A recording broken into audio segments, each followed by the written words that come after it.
let's do a kind of a mock recital, right? Now it's up to you. You can put me on a location like where your parents would be, so that I'm not looking straight at you during the music, right? You're looking at the music, and I'm not like on this side, right? That's not a natural kind of performance. You know, usually a performance is where you're not even wanting to make any eye contact. So right now I'm like staring at you, right? It might affect your performance. So you can put me kind of away. I don't have to see your face. I see the whole you, and pretend to be an audience member. Okay. So if that may help you a little bit, just to relax a little bit.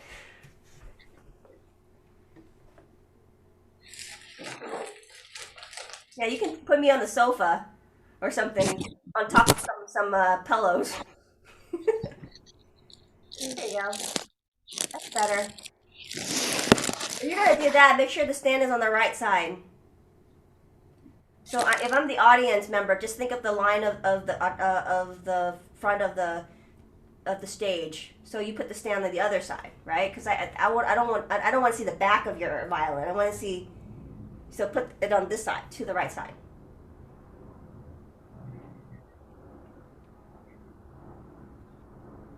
There you go. Perfect. And then put the speaker to the left side, so that it imitates a pianist, right, on the left side.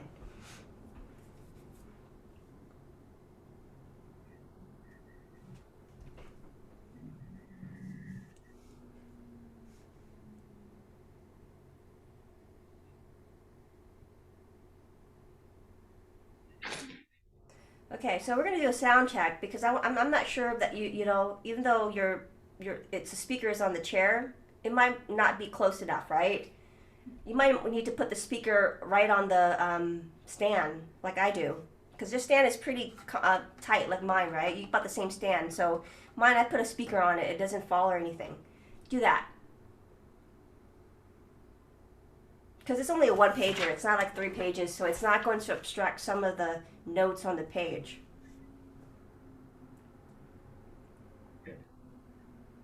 Yeah, put it on the right side, and then move your page all the way to the left. It's good. Okay. Don't worry, it's not gonna fall, because it's if you loosen. Don't loosen the back. That's all. Okay. Okay. So now, don't start yet. Make sure you're get all your music on your phone set up and everything. You don't want to be tickling around trying to with Bluetooth on your thing, and it takes like 5 minutes trying to get to it. So is it set up with Bluetooth already? Okay, so everything's on. So now put it somewhere that you can click on it. Okay, easy, right? Because there's about 6 counts. You know, it's pretty good. So now go off stage to the left a little bit, and then come back in, and make sure you do the whole thing.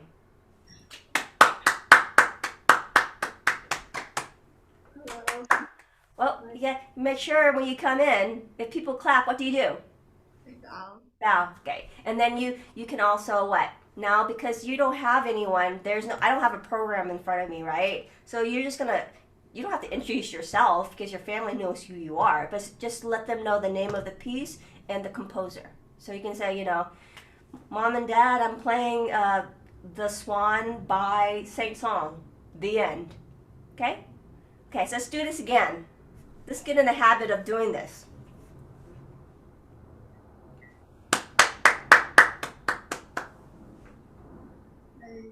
Swan by saint-saens. Okay, great.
Okay, so I think you changed the fingering down there. I know we changed it, but made it easier. The last line, is it 3 2 3 2?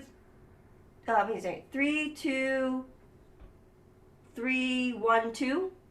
Okay, because I thought you played a fourth finger when it should be a second finger there. Go back, right? Yeah, go back up on the rit note. So put a little 2 there. It's going to throw you off a little because maybe you've been practicing it that way, right? Because how I knew, because that was out of tune. I was like, why is that no fourth finger and it's out of tune? It's a 2, right? You want to stay, after that you stay up there. See?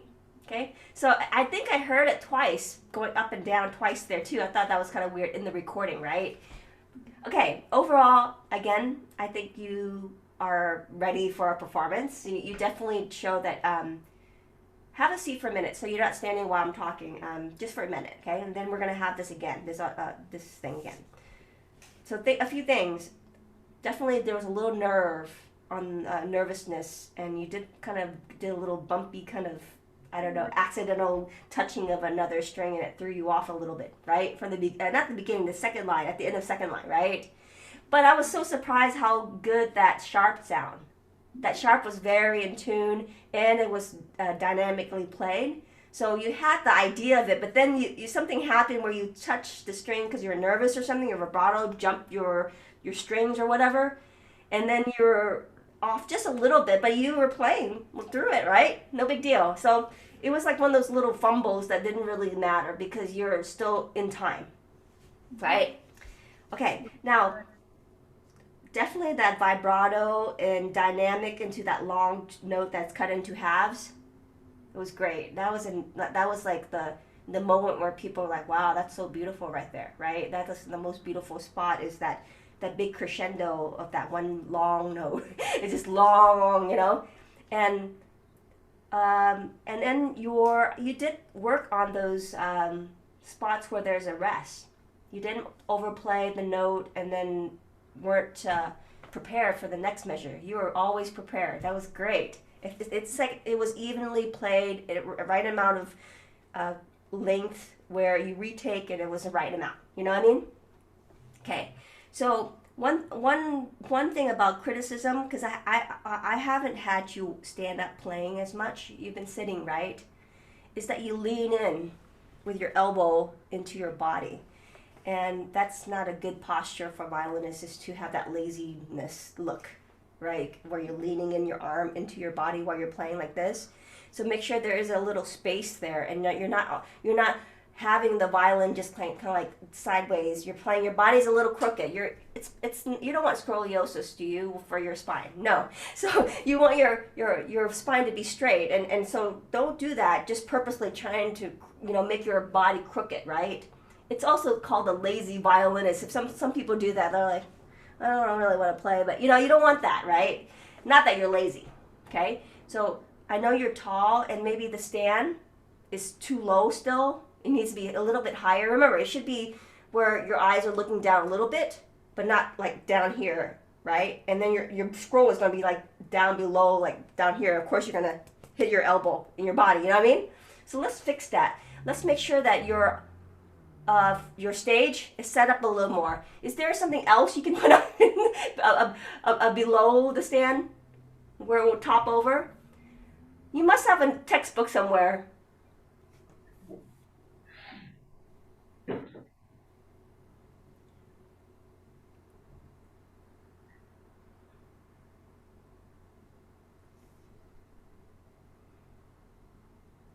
Maybe a little bit. No, that's pretty good, right? Okay. The point is, don't do that, okay? It's not a good look, right? So before we start again, play the last line with that modified fingering right there, just so you can get used to it. I don't want you to go there and fumble it because it's different, right? So you can start at the pickup of the dim, at the dim note. Be a down bow, I think.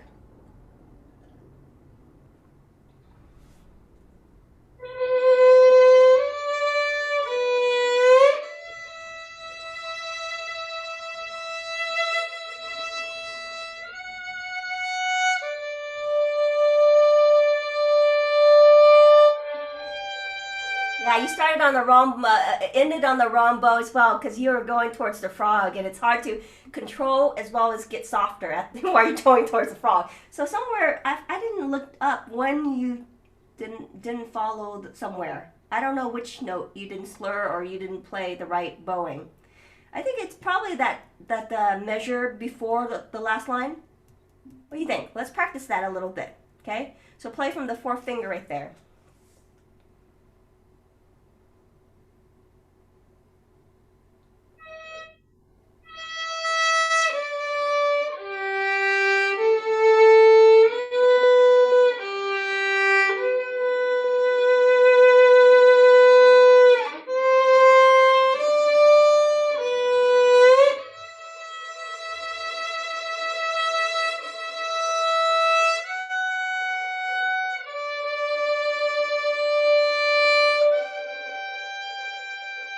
Nine counts. Remember, it's like nine-ish, right? Like eight plus half of the right. Good job. So that's it, right? Don't forget those. I split the slur to only two notes, right? That's why it throws you off. So somewhere one of those slurs that you changed bow somewhere. Those three note slurs, where I changed it to only two note with a one note by itself. Okay, so make sure it's clear. You can see the slur and then this, okay, and then put it there's an up bow and down bow, right, on that tinto lento. Okay, okay, so we're going to do this again. Now when you are performing, right, you see how you relax right now because you're performing in front of your teacher, of course, but you have to somehow put in an element of of nervousness, right? So now I want you to mess with your brain a little bit. Imagine, right, that your parents are actually sitting in front of you. You have to like put yourself in another room. Your room right now is an imaginary family in front of you or a group of people in front of you because you're too relaxed. You're not going to be like this when you actually can perform. So just imagine you're on stage in Carnegie Hall. You're imagining you're in the gymnasium in front of all your schoolmates. Whatever. Make yourself nervous a little bit. Why? Because your heart's going to beat a little faster, but your goal is to calm it down, like a marathon runner, right? They have to control their what? Their breathing, but also their excitement. They can't like just rush to the race at the beginning and then just bottom out and not finish the race because they just tired themselves out. They need to control their emotions, their feelings, and just control the speed of their beginning pace, right? Whatever the pace, and they got what these each of those are called what? Not landmarks, but do you understand what I'm talking? Markers or whatever. Like they got the first mile or then their 5 mile. They got markers in their head how fast they should run from every marker so that they can finish when they're not just dead on the third mile. You know what I mean? They have 26 miles to run. So, so same thing as, when you are performing, you have to put yourself in the race somehow. You have to pretend you're in the race. If not, even though you did all that training, when it came to game day or race day, it didn't work out. You don't want that, right? But make sure you're louder. Give me another level of loudness.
Okay, that was great. That was loud. Now, there is some tension in your left hand. Remember to relax. Your thumb needs to be supple, soft. Especially when you're going up in position, you don't want any drag, right? So when you get nervous, the first thing is you tense up, don't you? When you get nervous, you want to tense up, right? Try to relax. So in your brain, you're not playing fast, a fast piece, but even though it's not a fast piece, you still get nervous and your hand's going to tense. So the main thing is relax. Say relax, hand relax, thumb relax, because you need to go up in position, you need to shift. And you don't want to miss your shift, right? And the idea is that when you play with pressure of your bow, you feel like you need to have more pressure in your left hand, but no, two different pressure, right? Bow pressure is different than finger pressure. You don't press harder on your finger, only when you go up, right? Where you're trying to touch and go down and dig in and touch the fingerboard, because up in position is a little more tighter. I think you have more tension in your strings than I do. I wish we can exchange and you can have the tension of my strings, because I don't even have to press hard and I got it down, right? Now, tension wise, again, elbow into you need to make sure you're not pulling down as well. So not only are you leaning into your body, but you're pulling down your instrument with that. So make sure you relax and just keep it up. See it go like this. Just keep it up. Don't pull down the instrument with your arm, right? Just pose there. I'm not trying to say that you need to put it up so high that it hurts your bicep. You just need to what? Relax. Have everything kind of held here and just kind of like relax. Remember how you put your instrument here and you can flop it around a little bit, right? You're not really pulling it down, right? You're just relaxing what? Your weight, your natural weight, and try not to pull too much, okay? Because why? You have too much tension in your left hand, right? And we're trying to release the tensions, because then you have a smoother, more relaxed, it'll sound better. You'll be more in tune, and you won't be too. Just think about it, okay? So do it again. No lazy violinists. Make sure your instrument is sticking outward, not downward, okay? And remember, relax your thumb. That's the main thing. Relax your thumb.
this down.